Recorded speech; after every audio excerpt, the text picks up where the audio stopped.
Kita nga. Kasama ko pati yung ano, tangkay. Oy, wow, galing. Parang grapes, oh. Oh, yeah!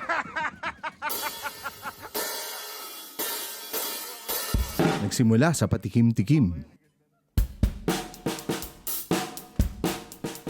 Summer na naman. Buti tinawagan ako ni Jonathan. Sabi niya, men, puno-puno na yung bubong namin ng mangga. Punta ka dito, bibigyan kita ng sako-sakong mangga. At dahil summer na, ang kasunod na season ay tag-ulan. May ituturo ko sa inyo masarap na batchoyan dito sa may Sucat. Pag bumuhos na yung mga ulan na yan, ang masarap eh, umihigop tayo ng sabaw eh. Liezl's Batchoy.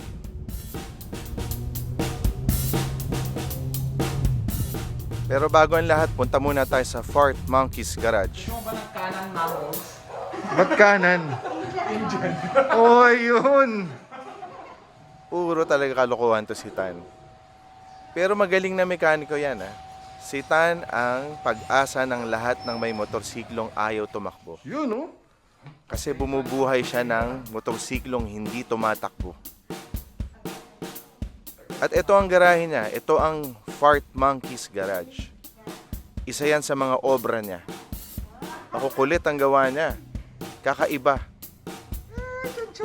At siya ng Belgian Malinois niya na aso. Ewan ko lang kung may papel yan. Ano sakit nito? Ang tawag doon, may gonorrhea. Ay, may gonorrhea! Antibiotic yan, pre. Ayun!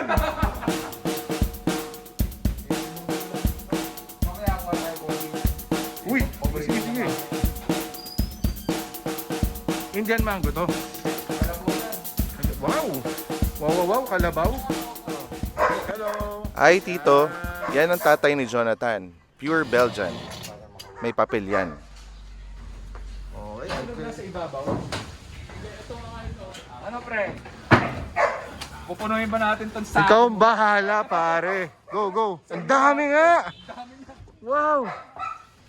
O, alam nyo na, pag summer sa Pilipinas, hahanapin nyo na yung kaibigan nyong may puno na mangga. Tapos, magdala na kayo ng sako. Yun! Sarap! Hey! Hihi! Kalabaw to. Iba to dun sa kinuha natin kanina kasi Indian mango. Pero meron din silang kalabaw. Ito yung matamis. Yung tinan niyo yung pagkadilaw niya, hindi yung todo dilaw. Pag todo dilaw kasi kinalburo ang tawag dun. Tsaka ang bango. Bango, sagad. Tikman natin ha. Uy, may tatak FMG oh. Sarap to. Made in Belgium. Tikman natin ha. Pare solid nga. Masarap! Hindi, walang biro. Pinakamatamis na nakain ko ngayong summer. Sobra. Diabetes! Yan, sarap. Swerte natin mga Pilipino. Sa buong mundo, tayo ata merong pinakamasarap na mangga. Talo natin yung mangga ng Thailand. Sorry. The best. The base! Yun! Salamat! Yuhu! Maraming salamat. Ayos yan. Hey! Voice activated ba to? Oh, close. Close. Basta talaga kasama mo si Jonathan, garantisadong masisiyahan ka. May pabaon pang pagmamahal ng matamis na mangga.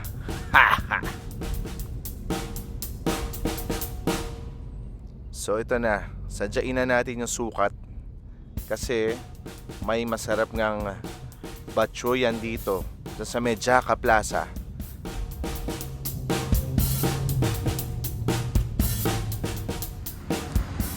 Yan, Liezl's, Paz Batchoy and Kansi. Actually, lahat naman masarap dito.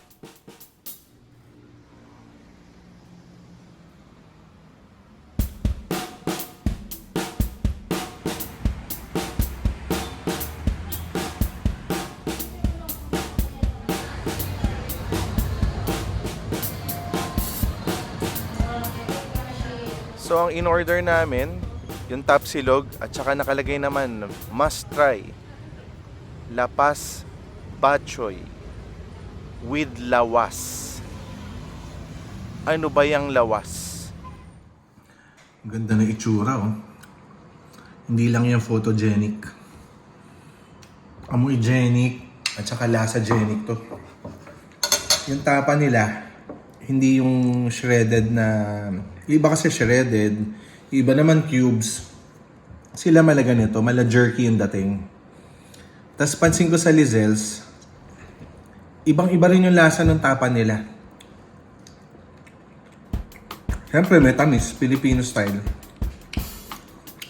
May ganet, ako gusto ko eh. Feel na feel kong baka siya na may ganet. Tapos yung beefy flavor niya, sobrang nandun.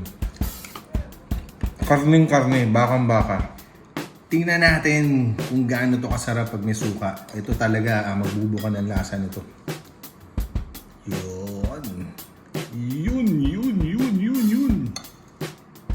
Siyempre, lagyan natin ng itlog na dilaw. Yung garlic na to. Medyo lumamig yung kanin. Siyempre, mas masarap kung doon mo kinain. Pero, wow!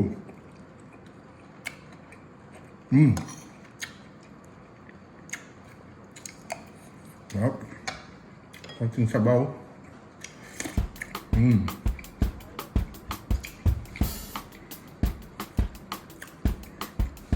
Sarap.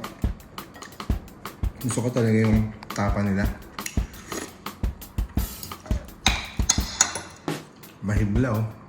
Pero buo siya. Hindi siya yung mataba na tapa. Okay na okay siya.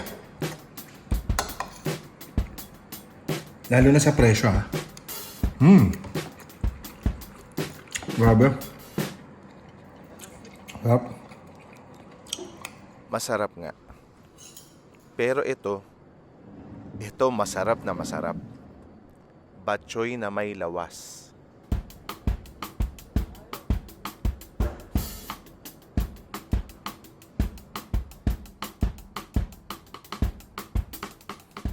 Yan dinudurog ko na yan.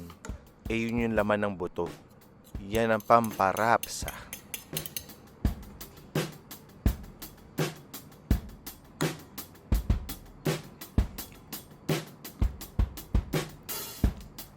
Tikman natin tong Batchoy, Liezl's. Paborito namin to. Isa to sa top 3 na Batchoy na masasabi kong lehitimo. Kuha natin. Sarap na sabaw, grabe. Ayun, no. Dinurog ko kasi yung yung laman ng bulalo. Natatakot akong kainin siya head-on na buo eh. So kaya ginawa ko ramen style. Alam mo yung lumulutang yung taba dun sa soup. Para pag hinigop mo, may naiipit yung distributed yung taba. Tapos ang sarap. Tuloy parang sobrang beefy nung broth.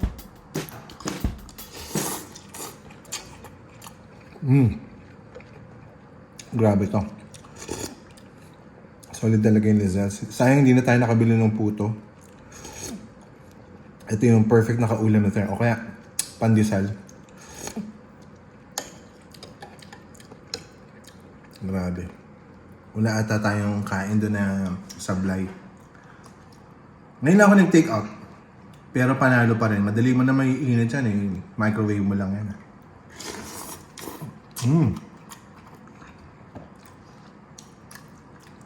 Yun talaga yung panalo, yung sabaw. Dahil yun naman ang buhay talaga ng ganito eh. Or masarap yung soup base mo. Kaya panalo, alam mo na kung bakit. Kasi ito yung babad ng sabaw eh. Diyan kinuha yung flavor. Ito pala yung lawas. Alam mo, nung unang nakilala ko yung... Late din ako sa Batchoy kasi dito naman sa Manila, aminin natin, hindi tayo ma-Batchoy eh. Ma-beef mommy tayo. Pero nung kumakain na ako ng Batchoy, akala ko, sige, masarap, may atay, may baboy. Up until kumain ako dyan sa Liezl's, may nakalagay lawas. Ito pala yun. Solid na solid, hindi lahat ng Batchoy yan. Well, at least dito sa Manila, may lawas. Yung pala yun. Ito yung pinaka mag-elevate nung experience mo sa pagkain ng Batchoy. Kahit walang lawas, paminsan nauubos yun. Masarap pa rin talaga dun sa Liezl. Unang-una, hindi maalat, tas malinamnam yung sabaw.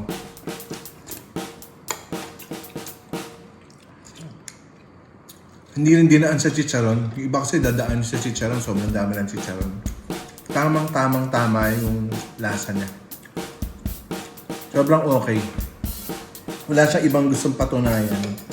Simpleng batchoy lang siya. Parang masarap lang, comforting siya. Lalo na kung sigurado kung maulan-ulan.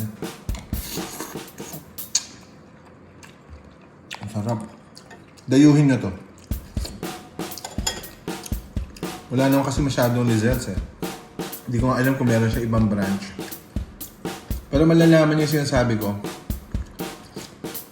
Hindi siya lasang yung pwede na.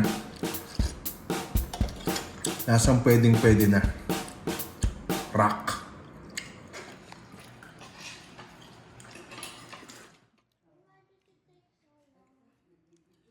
Yan. Hinugasan na ang Indian mango na galing sa Belgian.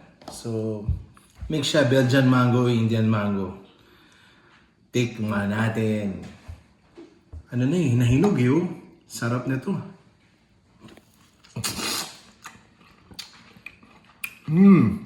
Buti nakuha natin. Medyo overripe na yung loob. Pero okay pa rin. Ang sarap niyan. Anything na sobra dito, baka medyo mawala na yung lasa. Ito may tigas pa yung labas eh. Sarap. Juicy. Juicy fruit. Ha? Rock na rock to.